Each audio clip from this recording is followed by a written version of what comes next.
I am Joan Tuttle. I'm the senior buyer for Davis School District Purchasing Department. Flexible seating it's a way for the students and the teachers to learn differently. Every child doesn't learn the same.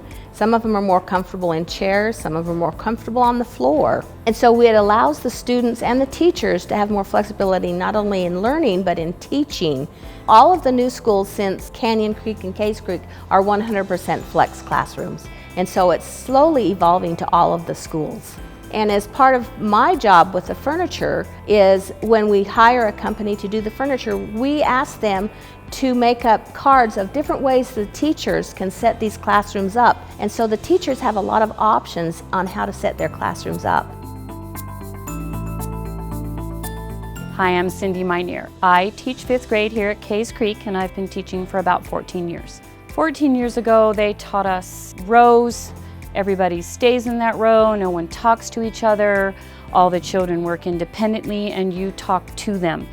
Flexible seating helps me with those little kiddos who need to move. So the wiggle chairs will do that without taking them off focus. The other type of seating where I can group them in different places and not in rows allows them to focus with different groups, not always work with the same students.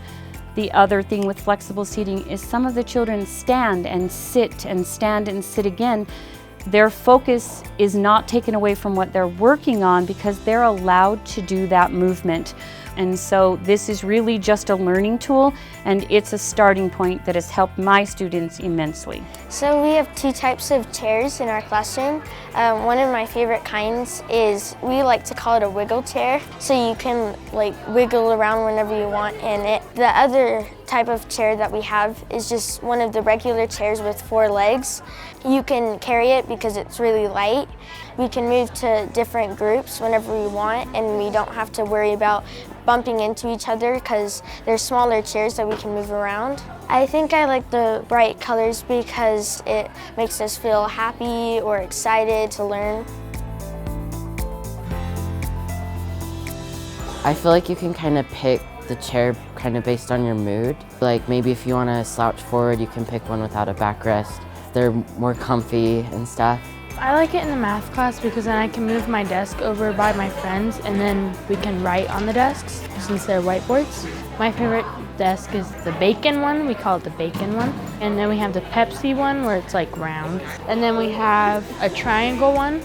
My biggest difference that I've noticed is how more involved the kids tend to be because they kind of can take ownership of where they're sitting. They're more willing to sit down and get work done. It's also a lot easier to move ourselves into groups versus having to move desks around, which can be a lot more cumbersome. They get to collaborate, they get to work together.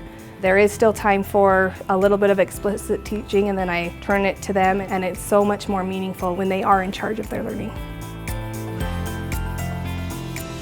The kids love it. And I have some kids who really like the desks, but then I do have those kids who go straight for the couches and they just like that comfortable atmosphere. They're able to have deeper conversations. The flexible seating really does just meet the needs of more students and helps them feel like they have ownership in my classroom. This type of furniture exemplifies learning first because it allows everyone to learn in their own way and gives the teachers the power to teach their classrooms the way that they feel best, and it empowers the students to learn as well as it empowers the teachers to do their best.